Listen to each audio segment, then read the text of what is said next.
Hello students, welcome back to my YouTube channel official GSS classes. देखिए students, आज हम इस वीडियो में आपको बताने वाले हैं कि फ्यूचर ऑफ द स्टूडेंट्स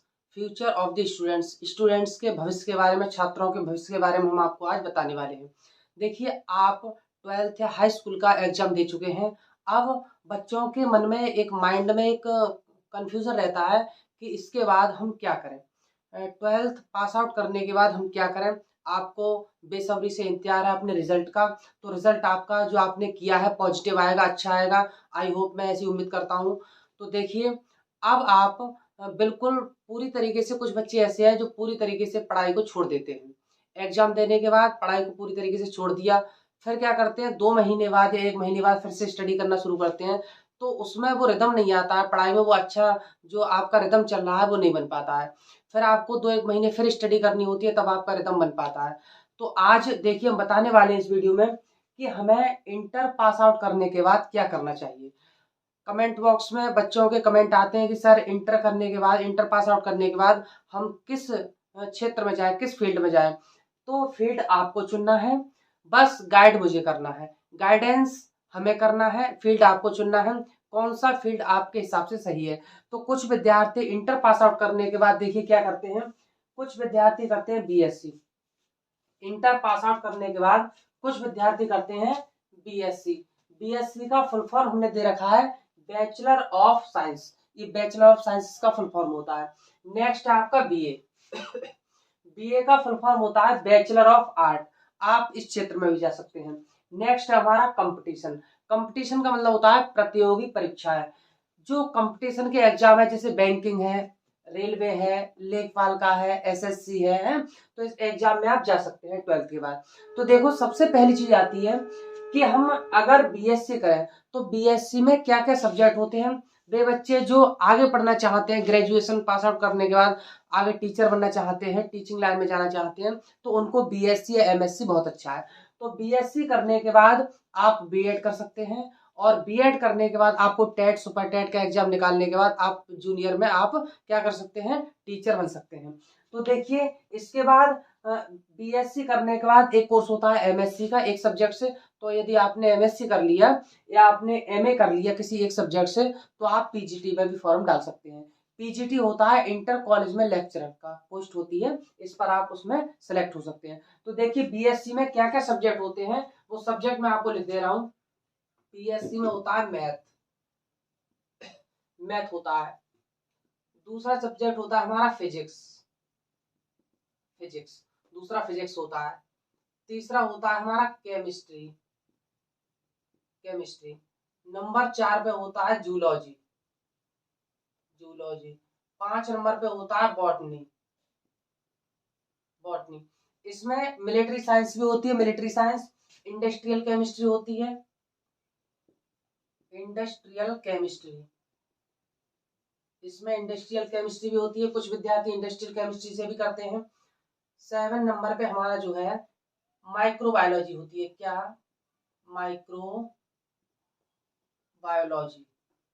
इसमें माइक्रोबायोलॉजी भी होती है। तो आपके ये सब्जेक्ट बीएससी में होते हैं। देखिए, जिन बच्चों पे 10th क्लास में या इसमें इंटर में मैथ रही है, जिन बच्चों पे मैथ रही है इंटर में, तो वो क्या कर सकते हैं, उनके पास तो मैथ, फिजिक्स और केमिस्ट्री 3 सब्जेक्ट रहते हैं। जिनके पास इंटर में मैथ है, गर्ल्स हो या बॉयज हो, किसी के पास अगर मैथ है, इंटर मैथ से किया उसने, तो उसके पास मैथ, फिजिक्स और केमिस्ट्री रह सकती है। अब देखिए, कुछ बच्चों ने बायो से किया है इंटर, तो उनके पास जूलॉजी, बॉटनी, इंडस्ट्रियल केमिस्ट्री भी ले सकते हैं। उनके पास 3 सब्जेक्ट होते हैं, 3 ही इनके पास होते हैं और 3 ही इनके पास होते हैं। देखो, ये केमिस्ट्री भी ले सकते हैं, जूलॉजी भी ले सकते हैं और बॉटनी ले सकते हैं। तो केमिस्ट्री दोनों के लिए कंपलसरी है। केमिस्ट्री दोनों ले सकता है, मैथ वाला भी और बायो वाला भी। मैथ वाला मैथ और फिजिक्स लेगा और केमिस्ट्री लेगा, तो 3 सब्जेक्ट इसके हो गए मैथ वाले के। अब बायो जिनके पास था इंटर में, वो क्या ले सकते हैं, केमिस्ट्री ले सकते हैं, जूलॉजी ले सकते हैं, बॉटनी ले सकते हैं। इनके जगह, जैसे मान लीजिए जूलॉजी बॉटनी की जगह आप इंडस्ट्रियल केमिस्ट्री या माइक्रोबायोलॉजी भी ले सकते हैं। तो ये तो आपके बीएससी के सब्जेक्ट है। अब बीए, बीए को हम bachelor of art, bachelor of art बोलते हैं। इसमें देखिए बहुत सारे सब्जेक्ट होते हैं। इसमें होता है हिंदी, इंग्लिश, इंग्लिश और पॉलिटिकल साइंस भी होती है, इसमें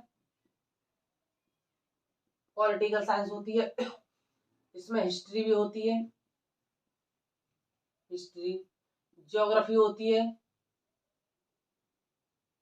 ज्योग्राफी होती है, सोशलॉजी होती है, सोशलॉजी भी होती है, और आपका इसमें एजुकेशन भी होता है, एजुकेशन। तो इसमें जो बीए है हमारा, बैचलर ऑफ आर्ट, इसमें ये सब्जेक्ट होते हैं, बहुत सारे सब्जेक्ट होते हैं, हिंदी, इंग्लिश, पॉलिटिकल साइंस है, हिस्ट्री है, ज्योग्राफी है, सोशलॉजी है, एजुकेशन है, बहुत सारे सब्जेक्ट बीए में आपको मिल जाते हैं। तो देखिए, ग्रेजुएशन करना है तो इन सब्जेक्ट से आप कर सकते हैं। साइंस वाला बच्चा इसी से करे बीएससी, और आर्ट वाला इससे कर सकता है। कंपटीशन की बात आती है तो इंटर में देखिए, इसके बाद रेलवे, रेलवे आप इंटर के बाद इसकी तैयारी कर सकते हैं, रेलवे की तैयारी कर सकते हैं, एसएससी कर सकते हैं आप, एसएससी, एसएससी की तैयारी कर सकते हैं, लेखपाल भी कर सकते हैं। इसके बाद आप लेखपाल की तैयारी कर सकते हैं। बैंक में कंपलसरी कर दिया, कुछ पोस्ट ऐसी हैं बैंक में जो आप इंटर के बाद देख सकते हैं, तो बैंकिंग की भी तैयारी कर सकते हैं आप, बैंकिंग, पुलिस की भी तैयारी कर सकते हैं, पुलिस, पुलिस की भी तैयारी कर सकते हैं। तो इसमें भी बहुत सारी चीजें हैं, प्रतियोगी परीक्षा के लिए आप रेलवे है, एसएससी, लेखपाल है, बैंकिंग है, पुलिस है, इत्यादि पोस्ट पर आप कर सकते हैं अप्लाई, इनकी तैयारी होती है, तो ये आप कर सकते हैं। इसके बाद देखिए, कुछ बच्चे नीट की तैयारी करते हैं, नीट, नीट, नीट के थ्रू, नीट एक परीक्षा होती है, तो विद्यार्थी जिनके पास इंटर में बायो रही है वो आप नीट का एग्जाम दे सकते हैं, ठीक। तो नीट का एग्जाम आप दे सकते हैं। नीट में क्या होता है, नीट एक परीक्षा होती है, तो नीट करने के बाद इसमें हम एमबीबीएस के लिए क्या हो जाते हैं, अप्लाई कर सकते हैं, एमबीबीएस। इसमें जो रैंक आती है इसके हिसाब से आपको एमबीबीएस में एडमिशन हो जाता है। एमबीबीएस क्या होता है, आपने देखा है कि एमबीबीएस एक डॉक्टर होता है, एक डिग्री होती है एमबीबीएस की, क्या है, एमबीबीएस, इसकी फुल फॉर्म क्या है, तो बी से हो गया bachelor of master, bachelor of medicine, और इससे हो गया बैचलर ऑफ सर्जरी। तो इसकी फुल फॉर्म कैसे होती है, देखो, बी से बैचलर, बैचलर ऑफ, एम से हो गया मेडिसिन, मेडिसिन, और इससे बी से हो गया बैचलर ऑफ और सर्जरी। तो इसमें अगर आपकी अच्छी रैंक आती है नीट एग्जाम में, नीट एग्जाम देने के बाद, तो आपका एमबीबीएस में एडमिशन हो जाता है। तो देखिए, ये तो आपकी ये बात थी। इसमें बी फार्मा है, डी फार्मा है, डॉक्टरी, बहुत सारे कोर्स है, वो भी आप कर सकते हैं इंटर के बाद। अब आप, यदि कुछ बच्चे हैं आईएएस या पीसीएस या यूपीएससी, इसका एग्जाम देना चाहते हैं, आईएएस, इंडियन एडमिनिस्ट्रेशन सर्विस, यदि आप आईएएस का डीएम के लिए या एसडीएम के लिए अप्लाई करना चाहते हैं, तो इसमें कम से कम आपको ग्रेजुएशन अनिवार्य है।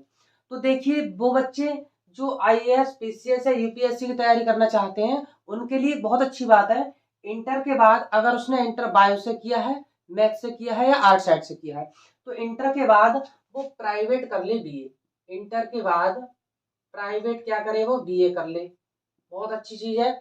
इंटर के बाद आप प्राइवेट बीए कर लो, बीए आपका 3 या 4 साल का होता है, तो उसकी जगह आप जब प्राइवेट बीए कर रहे होंगे, उसकी जगह आप उन 3 वर्षों में, 4 वर्षों में, उधर आपका बीए कंप्लीट होता रहेगा, 3 वर्षों में फेल को नहीं होता, अच्छे मार्क्स आते हैं इसमें, और यहाँ पर आप आईएएस, पीसीएस या यूपीएससी की आप तैयारी कर सकते हैं 3 वर्षों में।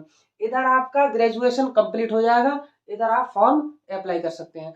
तो आपके लिए बहुत सारे चांस होते हैं। तो आज हमने इस वीडियो में आपको बताया कि आप कंपटीशन में जाना चाहते हैं इंटर के बाद, या फिर आप बीए करना चाहते हैं, बीएससी करना चाहते हैं, इन डिप्लोमा, ये जो डिप्लोमा कर लोगे, इसके बाद फिर आप अगर टीचिंग लाइन में जाना चाहते हैं तो बीएड करेंगे आप, बीएड, इसका मतलब होता है बैचलर ऑफ एजुकेशन, क्या होता है, बैचलर ऑफ एजुकेशन।